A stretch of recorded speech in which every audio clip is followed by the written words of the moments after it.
Hi friends, welcome to Karthik channel. இன்றைக்கி எங்கள் சேனலில் எக் பனானா சாக்லேட் கேக் தான் செய்ய போகிறோம். இந்த கேக் முழுக்க முழுக்க எங்கள் கார்த்திக் தான் செஞ்சான். நான் அவன் கூட இருந்து சும்மா வேடிக்கை பார்த்துட்டு இருந்தேன். நம்ம பசங்களுக்கு சமையல் கற்றுக் கொடுக்கணுன்னா முதல்ல அவங்களுக்கு பிடிச்ச ஏதாவது ஒரு நல்ல டிஷ்ஷை அவங்கள வச்சு நம்ம செய்ய வைக்கணும். அப்போ தான் அவங்களுக்கு குக்கிங் மேலே இன்ட்ரெஸ்ட் வரும். அப்படி தான் கார்த்தி முதல்ல ஓவன் வாங்கின புதுசில் ஓவன் ரெசிபி புக்ஸ் பார்த்து பிஸ்கெட்ஸ் எல்லாம் செய்வான். டேஸ்ட் ரொம்ப நல்லா இருக்கும். ஏன்னா இன்க்ரீடியன்ஸோட அளவுகளை பார்த்து அதே அளவில் மெஷர்மெண்ட் கப்பில் அளந்து கரெக்டாக செய்வான். அவனை பார்த்து தான் நானும் ரெசிபி புக் பார்த்து கேக் செஞ்சு பழகினேன். இந்த கேக் செய்கிறதுக்கு 2 வாழைப்பழம், 2 முட்டை, 1/2 கப் சர்க்கரை, 1/4 கப் சன்ஃப்ளவர் ஆயில், தேவைப்பட்ட 1 டீஸ்பூன் வெண்ணிலா எசன்ஸ் சேர்த்து நல்லா நைஸாக அரைச்சிக்கணும். எக் பீட்டரில் கூட நாம் இதை பண்ணலாம். ஆனால் பசங்களுக்கு கொஞ்சம் சிம்பிளாக இருக்கணும்னா இந்த மாதிரி நாம் மிக்ஸி ஜாரில் அரைச்சிக்கலாம். உண்மையிலேயே கேக் செய்கிறது ரொம்ப ஈஸிங்க.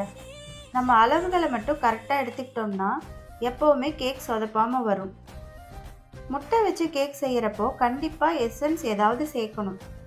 இதே கொக்கோ பவுடர் சேர்க்குறப்போ எசன்ஸ் சேர்க்கணுன்னு அவசியம் இல்லை. விருப்பப்பட்டால் வெண்ணிலா எசன்ஸ் 1 டீஸ்பூன் சேர்த்துக்கலாம்.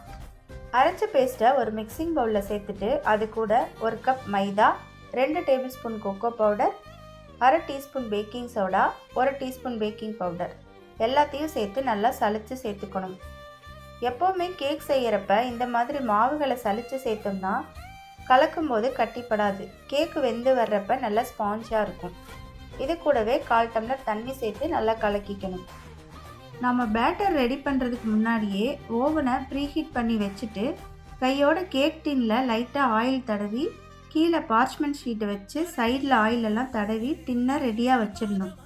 டின்னை ரெடி பண்ணி வச்சுட்டு தான் நம்ம கேக்குக்கான மாவை கலக்க ஆரம்பிக்கணும். எல்லாம் நல்லா மிக்ஸ் ஆனதுக்கு பிறகு கலக்கி வச்சுருக்கிற மாவை கேக் டின்னில் ஊற்றி 4-5 தடவை மெதுவாக டின்னை எடுத்து கீழே வைக்கிற மாதிரி தட்டி விடணும். அப்போ தான் மாவு எல்லா பக்கமும் சமமாக பரவும். உள்ளே ஏர் பபிள்ஸ் இருந்தாலும் வெளியே வந்துடும். இது மேலே பொடியாக கட் பண்ண முந்திரி பருப்பும் பாதாம் பருப்பும் தூவி விட்டுக்கலாம். இதை பார்க்குறதுக்கும் அழகாக இருக்கும். சாப்பிட்றப்ப டேஸ்ட் ரொம்ப நல்லாயிருக்கும். கேக் செய்கிறதுக்கு மாவெல்லாம் கலக்கிறதுக்கு முன்னாடியே ஓவனில் 180 டிகிரி செல்சியஸ் வச்சு 10 நிமிஷத்துக்கு ப்ரீஹீட் பண்ணி வச்சுக்கணும். டின்னை வைக்க வேண்டிய ஸ்டாண்டையும் உள்ளேயே வச்சு ப்ரீஹீட் பண்ணிடணும். மாவை கலக்கி டின்னில் ஊற்றிட்டு உடனே பேக்கிங்க்கு உள்ளே வச்சிடணும். அதே 180 டிகிரி செல்சியஸில் 25லேருந்து 30 நிமிஷம் வரைக்கும் டைம் கொடுத்தா கேக் கரெக்டாக வெந்துடும். கேக் வெந்துருச்சான்னு நாம் ஒரு டூத் பிக் இல்லைன்னா கத்தி வச்சு செக் பண்ணி பார்க்கலாம். குச்சியில் மாவு ஒட்டாமல் இருந்தால் கேக் வெந்துருச்சுன்னு அர்த்தம். அப்படி இல்லைன்னா இன்னும் ஒரு 5 நிமிஷம் மறுபடியும் பேக் பண்ணணும். கேக் ரெடி, வாங்க சாப்பிடலாம். எங்கள் வீடியோ பார்த்ததுக்கு ரொம்ப நன்றி. கேக் யாருக்கெல்லாம் ரொம்ப பிடிக்குமோ அவங்களுக்கு இந்த வீடியோவை ஷேர் பண்ணி விடுங்க. தேங்க்ஸ் ஃபார் வாட்சிங்.